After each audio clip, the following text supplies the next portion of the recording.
Hey everyone, it's William Moore, and you're watching Beyond the Ties That Bind. I hope that everybody's having a great day. It's been about 3 weeks now since I've released a video. I have some personal matters that I need to tend to right now, so videos will be coming out a little bit slower than what they were. Plus, I am researching the coronavirus and trying to separate the fiction and lies from the facts and the truth because we have a lot of fear mongering going on out there right now. And I would say that 90% of the headlines that are being generated right now, even on Zero Hedge, which disappoints me, but about 90% of the headlines right now, which are being generated, are generated to cause panic. And right now is the time that people need to remain calm. Panic is not going to be beneficial. Um, Tonight, I want to discuss something, though, that kind of leads into some of the headlines that we have going on in the world right now. Um, and it is about reality. Many people have a reality that has been created by something that they learned in school or church, something that they heard on the mainstream media, something that someone passed along to them. Um, a quote that someone passed along to them. Maybe they heard something on the radio. Maybe they read something in a book, an article, and that helps to create their reality. Now, a lot of times, what is creating the reality which people are choosing to live within is inaccurate information. Uh, you know, data which is false. And then people choose to live in these realities which are based upon lies. And when new and challenging information, information which is true, comes along, is presented to them, they reject it because they're afraid of change, because they don't have the intestinal fortitude to change, and they cast off everything they hear, and they just discount it.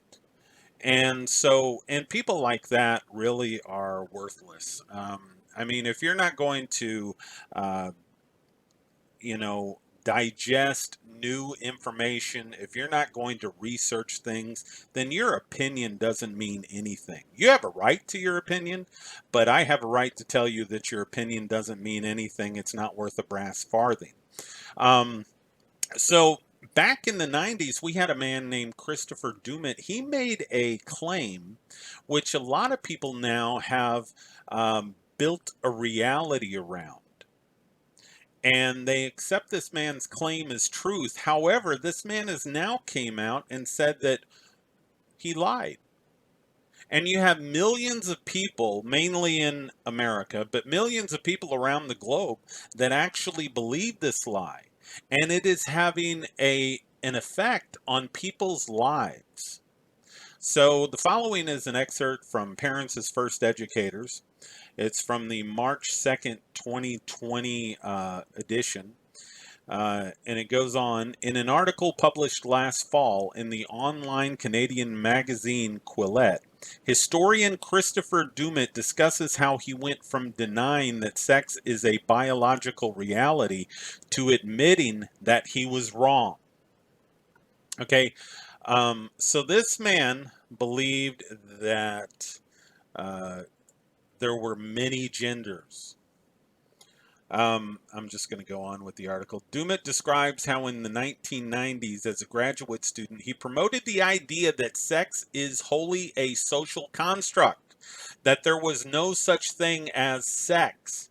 At that time, he couldn't find many people that agreed with him because such beliefs went against common sense. No kidding, Christopher? Fast forward 25 years, and now my big idea is everywhere, writes Dummett. It shows up especially in the talking points about trans rights and policy regarding trans athletes in sports. It is being written into laws that essentially threaten repercussions for anyone who suggests that sex might be a biological reality. And we know that sex is a biological reality. Go back to the movie Kindergarten Cop with Arnold Schwarzenegger. It was so simply and eloquently put by the little boy. Boys have penises, girls have vaginas. That's it. So, anyway, such a statement for many activists is tantamount to hate speech. So,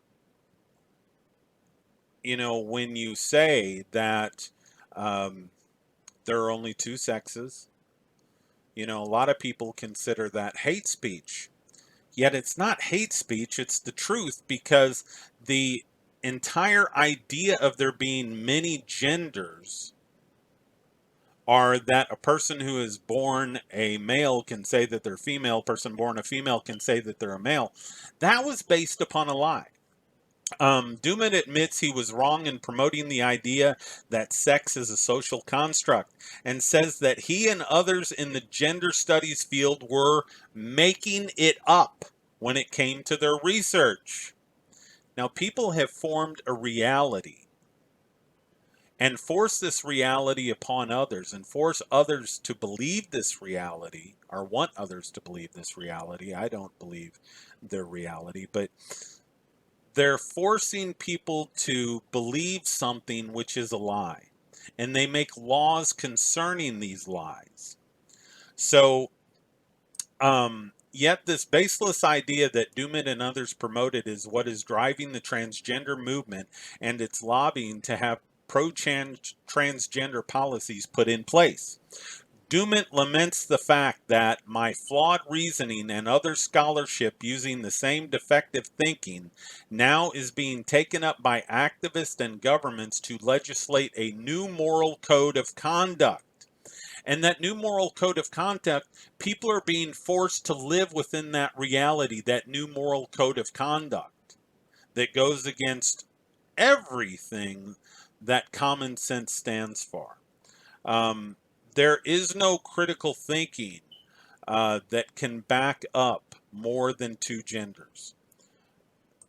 So, this flawed reasoning and defective thinking has found its way into the Ontario sex ed curriculum, and who knows how many spontaneous classroom discussions about sex and gender identity led by activist teachers. It is also what is behind the dramatic rise in children claiming they are transgender and the medical establishment's approach to such children, affirming their new identity and offering them drugs and surgeries to transition. Okay, so now we have this man coming out saying that he lied. He was making it up as he went along. And people have formed a reality around this lie. They actually believe that science backs up the lie that there is more than two genders or two sexes, really. Let's use correct terminology. Two sexes. So my question is, how many other things out there have been promoted in the past that people have built a reality around? Take, for instance, something like your vote matters. The flu kills 68,000 people a year. Elections aren't rigged. So there's so many different things out there that people have built a reality around that are false. And when new and challenging information comes along, um, which threatens their reality, they reject it instead of researching. I know all types of people that refuse to research.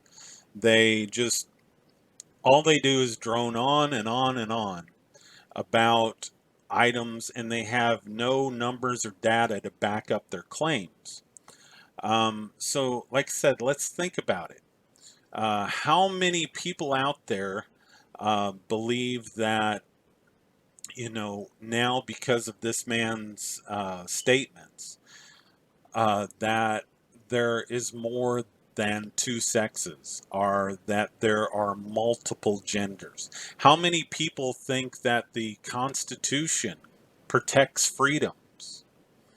How many people think that the war between the states was fought over slavery? See, all you have to do is have a media outlet And all media outlets are owned by about 6 corporations. And most of these corporations are owned by Zionists. So they all use basically the same script. And they promote things through the media, and people start to believe these things, and they start to construct a reality around these lies, such as the Constitution protects freedom, such as the war between the states was fought over slavery, such as the Messiah was born on December 25th, that such as Easter was the day the Messiah resurrected and came out of the grave, when Easter is the name of a pagan goddess and has nothing to do with the Messiah of Scripture. Um, people believe that 68,000 people a year die of the flu, when no such numbers can be backed up whatsoever. There's no data to back up those claims. Those claims are erroneous. Um, you know, uh, Things such as the coronavirus is a pandemic. We have no idea if this virus is a pandemic. We have no idea what the root cause of this virus is. Um, it's starting to look a lot like the swine flu scare of, I believe, 2009. So, we have people that will build a reality around something that they hear. It could be something so simple as you hear something about a person that maybe that person you don't like. So what you hear fits the narrative that you want to construct about this person. So you believe it without researching it, without actually going to that person and questioning them, because you're afraid of that person, or you're scared of that person. And so then you construct a reality about that person, and most likely it's false.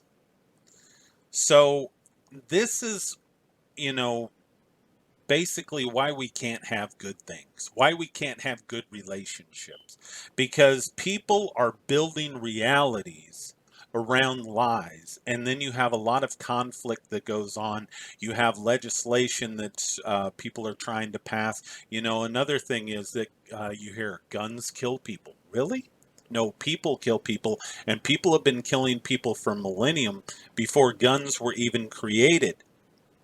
So you hear all of these different things, and people then they build a reality, and it's a false reality. They build this false reality around inaccurate information.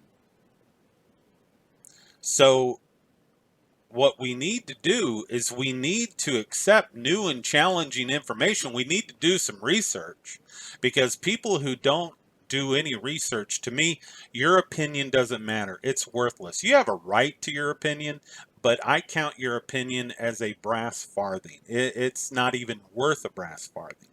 Um, so people need to, when they're presented information, instead of writing it off and being stupid about it, you need to look at the information. You need to research the information given to you. But wait a minute, that might require me to have a new reality. And what's wrong with having a new reality? This is William Moore for Beyond the Ties That Bind. Until next time, have a great day. Breaking the law, breaking the law, breaking the law.